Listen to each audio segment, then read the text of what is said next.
right? My argument isn't, again, that people should be put in schools where there's a mismatch. I agree. As a professor, I can tell you, I've encountered students who are mismatched for the institution for lots of reasons. It's no fun to teach someone who's mismatched for the institution. That's the first thing. The second thing I would say is it's institutional mismatches happen across the board, and there are plenty of people who don't meet the average of the school. It's not just black people. That's, for example, legacies oftentimes don't meet the match.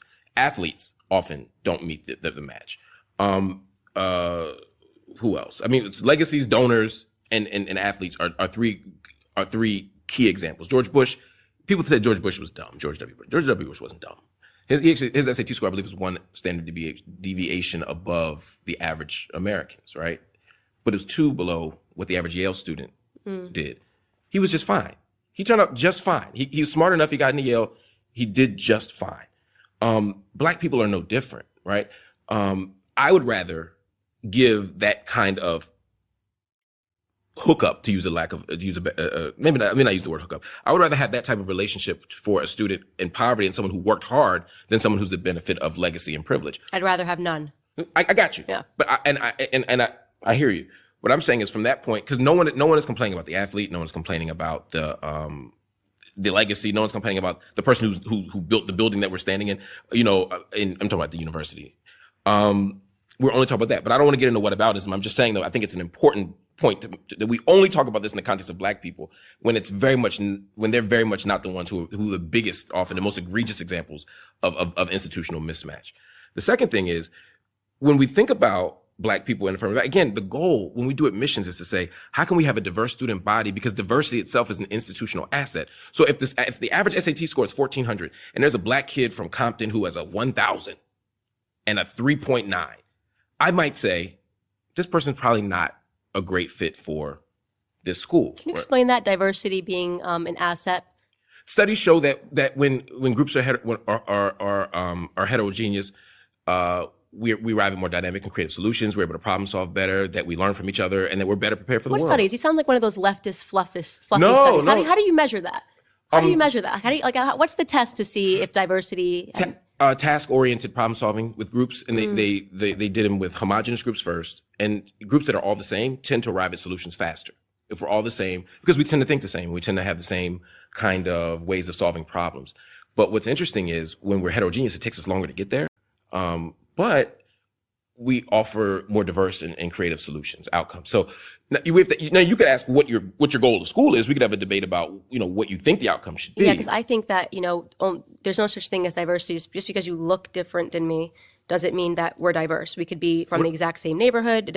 I agree. To me, I think the one thing that students that would benefit the most from, and what you clearly don't have on college campuses, is intellectual diversity. So this right here is of much better use to a college university. Two black, we look alike, we're the same color, right, but you and I are on totally opposite, playing fields, and this is a positive conversation for people to listen to and to hear. This is great. Right. You don't get this in college campuses. But what's a predictor of that, right? So if I have people from different racial backgrounds, different class backgrounds, we could say the Supreme Court is diverse, but they all went to Harvard and Yale, like for law school, for the majority, not all of them, literally. Who's my point? Right. So I'm not saying the only diversity is racial diversity.